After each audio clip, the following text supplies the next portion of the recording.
Yeroo amma keessa jirru kanatti AI'n yookaanis Artificial Intelligence'n dhimmoota gurguddaa garaa garaa keessa seenuun akka addunyaatti dhiibbaa olaanaa uumaatti jira. Kana malees ammoo ifaan ifatti hojii namoota hedduu fudhachuuttis ni argama. Gosoonni hojii AI'dhaan bakka bu'aa jiranis lakkoofsaan baay'ee yoo ta'anu sababaan guddaan AI'n hojiilee kanneen dhuunfachaa dhufaa jiruu fi namoota industirii yookaanis dhaabbata adda addaa keessa hojjetan waliin wayita kompeer godhamu bakka yookaanis poozishinii tokko irratti hojiilee jiran ilma namaa caalaatti AI'n qulqullinaan yeroo gabaabaa gidduutti dalagaa sana hojjechuu waan danda'eefidha. Sadarkaa biyya keenyaattis yoo ilaalle AI'n kallattiin industirii fi seektara jiran garaagaraa keessa seenuun ammatti humna namaatiin guutummaatti bakka bu'uu baatus haala haayibiriid ta'een hojiirra ooluun isaa waan hin oolledha. Kana jechuunis humna namoota AI barataniitiin kallattiin kennamee fi hojiiwwan jiran garaagaraa ni hojjeta. Sababa kanaafis egaa haa xiqqaatuuti namoonni beekumsaa fi haala itti fayyadama AI qabanu kanneen hubannoo isaa hin qabne caalaa baay'ee tokko barbaadamaa ta'uu jechuudha. Fakkeenyaaf akkaawuntaantii, dooktarii, dizaayinerii yookaanis nama miidiyaa taatanii beekumsaa fi itti fayyadama AI hin qabdanu taanaan namoota beekumsa AI qabanuu fi itti fayyadama isaa sirriitti beekanuun bakka bu'uun keessan waan hin oolledha. Kanaaf egaa chaalenjii fuulduratti dhufaa jiru kana dandamachaa addunyaa faana tarkaanfachuuf dursanii koorsii AI garaa garaa fudhachuun of qopheessaa deemuun hedduu tokko barbaachisaa fi wanta murteessaa ta'edha. Viidiyoo kanaanis koorsii AI namni kamuu fudhachuu qabu isiniif qabadhee kanan dhufe yoo ta'u koorsiiwwan kanneenis milkaa'inaan xumurtanii jennaan xumura irratti sartifikeetii even kan reezumii keessanii irratti aad godhachuu dandeessanuu fi bakka garaa garaatti illee dhimma itti ba'uu dandeessan ni argattu. Maarree koorsii kanneen barachuun beekumsa AI sartifikeetii waliin argachuu ni barbaaddu yoo taatan viidiyoo kana haga xumuraatti seeraan daawwadhaa jecha chaanalii keenya kanaaf ammoo haaraadha taanaan sabiskiraayib gochuun maatii keenya ta'a. Amma kallattiin gara viidiyootti haa dabarru. Egaan koorsii AI kana barattanii xumuruuf kan isin barbaachisu wanta lamadha. Innis koompitara yookaan bilbila smaartii fi intarneet konnekshinii yoo ta'u gosoota koorsii isin fudhachuu qabdan kanas bakka gurguddoo afuritti qoodnee kan ilaallu ta'a jechuudha.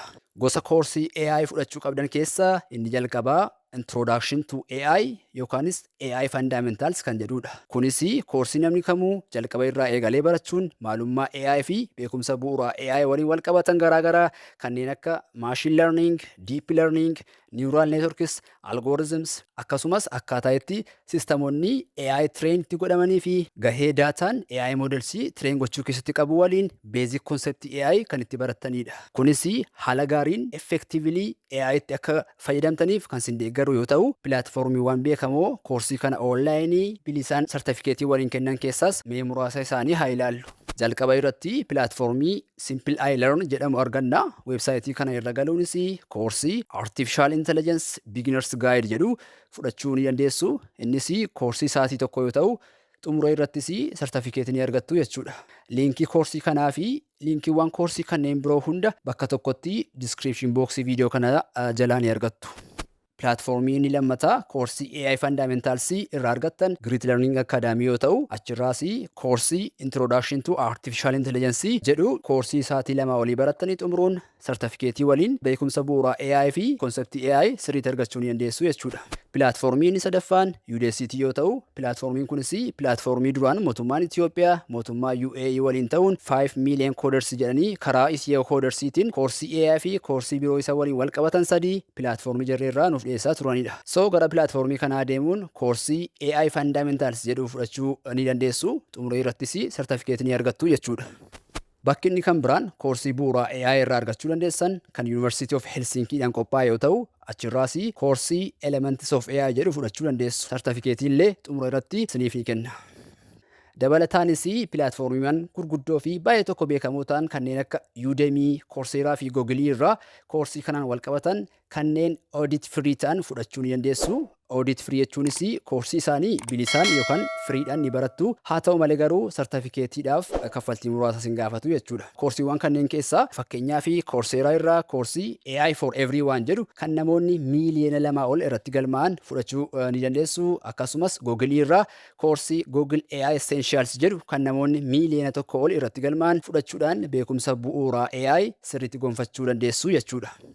Gosti AI koorsii isin fudhachuu qabdan keessaa inni lammataa Generative AI and Prompt Engineering kan jedhudha. Kunis koorsii isin Generative AI toolsii guyyaa har'aa jiran garaagaraa kanneen akka ChatGPT, Gemini, Cloud AI fi kanneen biroo waliin sirriitti itti wal bartanidha.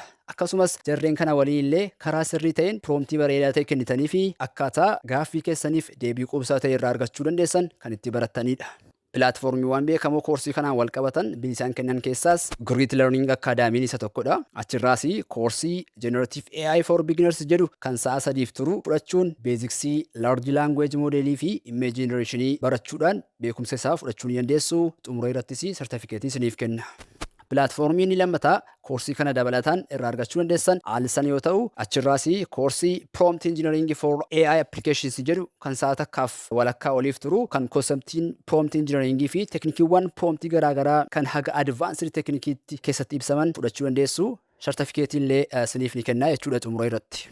Pilaatfoormiin sadaffaan koorsii kana bilisaan irraa argattan Cognitive Classiidha. Pilaatfoormii kana irraas koorsii Prompt Engineering for Everyone jedhu kan sa'a 5 oliif turuu fi moojilii 5 of keessaa qabu koorsii baay'ee bareedaa ta'e tokko fudhattanii iskilii promptii sirrii fi filatamaa ta'e ittiin dizaayin gochuu dandeessan ni barattu jechuudha. Xumura irrattis pilaatfoormiin kunis sartifikeetii isiniif ni kenna jechuudha. Dabalataanis egaa pilaatfoormiiwwan gurguddoo fi baay'ee tokko beekamoo ta'an irraa akkuma gosa isa jalqabaa isa kanaafis koorsii isa kanaan wal qabatan audit free kanneen ta'an fudhachuu ni dandeessu. Fakkeenyaaf Coursera irraa koorsii Generative AI Prompt Engineering Basics jedhu akkasumas Udemy irraa immoo koorsii ChatGPT and AI A Guide to Mastering Prompt Engineering jedhu fudhachuu kan dandeessan yoo ta'u, koorsii kanneen bilisaan ni barattu akkuma isiniin jedhe audit freedha. Haa ta'u malee garuu sartifikeetii argachuuf kaffaltii muraasa isin gaafatu jechuudha. Gosti koorsii AI isin fudhachuu qabdan keessaa kan sadaffaa irratti ilaalluu fi baay'ee tokko barbaachisaa ta'e Data Science and Analyticsiidha. Akkuma beekamu AI'n tokko seeraan hojjechuudhaa fi daataa ga'aa ta'etu hedduu tokko isa barbaachisa. Kanaaf daataan AI'dhaaf lafee dugdaati jechuu dandeenya. Haa ta'u malee daataan kolleetti godhamuun qophaa'e tokko AI moodeliidhaaf galtee godhamee ittiin tireen gochuuf kennamuun duratti daataan sun pre-processed ta'ee qulqullaa'uudhaan steepii garaagaraa keessa darbee qophaa'utu irra jiraata. Koorsii kana keessattis akkamittiin daataa AI'dhaaf ta'u qopheessuu akka itti dandeessan akkasumas AI gargaaramuun akkaataa statistical analysis garaagaraatti hojjettan visualization teknikii dabalatee wantoota hedduu ni barattu. Pilaatfoormiiwwan beekamoo koorsii kanaan wal qabatan bilisaan dhiyeessan keessaas Great Learning Academy isa tokkodha. Achirra seenuunis koorsii Data Science Foundations jedhu kan beeziksii daataa fi wantoota isaan wal qabatan irraa barattanu akkasumas wayita xumurtanitti ammoo sartifikeetii argachuu dandeessan irraa barachuutii ni dandeessu. Pilaatfoormiin inni lammataa koorsii kana irraa fudhachuu dandeessan ammoo Udacity yoo ta'u, achirraas koorsii Data Science Fundamentals jedhu kan karaa Itiyoo Koodersiitiin Udacity irraa dhiyaate barattanii xumuruun sartifikeetiiwwanii argachuu dandeessu. Dabalataanis egaa pilaatfoormiiwwan baay'ee tokko gurguddoo fi beekamoo ta'an irraa koorsii kanaan wal qabatan kanneen audit free ta'an fudhachuu ni dandeessu. Fakkeenyaaf Coursera irraa koorsii Introduction to Data Science in Python jedhuu fi EDX irraa ammoo koorsii Data Analysis Essentials jedhu fudhachuutii ni dandeessu. Gosti AI koorsii isin fudhachuu qabdan keessaa inni afuraffaa fi xumuraa AI Ethics and Safety kan jedhudha. Yeroo AI'n hojiiwwan of eeggannoo barbaadan hedduu hojjetutti wanta inni raawwatu tokko maaliif akkasitti raawwate kan jedhu hubachuun baay'ee tokko barbaachisaadha. Koorsii kanaanis dhiibbaa hawaasummaa AI kanneen akka dogoggora AI'n raawwatamu yookaanis hallucination kan nuti jennu, privacy data, seera qabeessummaa qabiyyee AI'n generate ta'anii fi wantoota kanaan wal qabatan wantoota hedduu kan itti barachuun beekuu fi haalatti jarreen kanneen illee qindeessuu dandeessan koorsii keessatti hubattanidha. Kana malees ammoo koorsiin kun AI haala itti gaafatamummaa qabuun akka itti fayyadamtanuu fi bu'aa yookaanis outpuutii dogongoraa AI'dhaan uumame baalaansii gootanii akka madaaltanii itti fayyadamtaniif hedduu tokko isin gargaara. Pilaatfoormiiwwan beekamoo koorsii kanaan wal qabatan bilisaan sartifikeetii waliin kennan keessaa Great Learning Academy ni jira.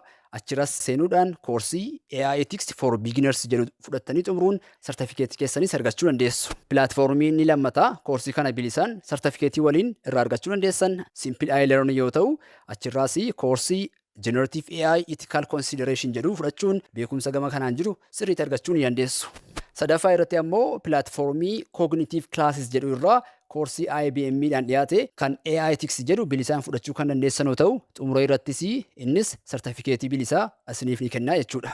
Akka walii galaatti egaa addunyaa hojii guyyaa guyyaan dhiibbaa AItiin jijjiiramaa jirtu kana faana tarkaanfachuuf kallattii tokko malee callistaniidhuma AI tuulii tokko irraa gara isa kan biraatti darbaa akkuma isinitti fakkaatetti AItti fayyadamoo osoo hin taane jalqabuma irraa kaastanii beezik faawundeeshinii waliin beekumsa AI barbaachisoo ta'an gonfachuun karaa sirriin AItti fayyadamuutu isinirra jiraata. Kanaafis ammoo firii koorsii'an viidiyoo kana keessatti isiniif qoodee gargaaramuudhaan iskiilii AI hedduu tokko murteessoo ta'an horachuudhaan addunyaa faana dorgomaa ta'uu ni dandeessu jecha viidiyoo keenya kana ni goolabna. Maarree viidiyoo kana haga xumuraatti daawwachuun wanti gaaffii isinitti ta'e jira taanaan koomentii irraan nu beeksisa. Viidiyoo akkasii kanneen biroo argachuuf ammoo chaanaalii keenya kana laayikii fi sabskiraayib godha.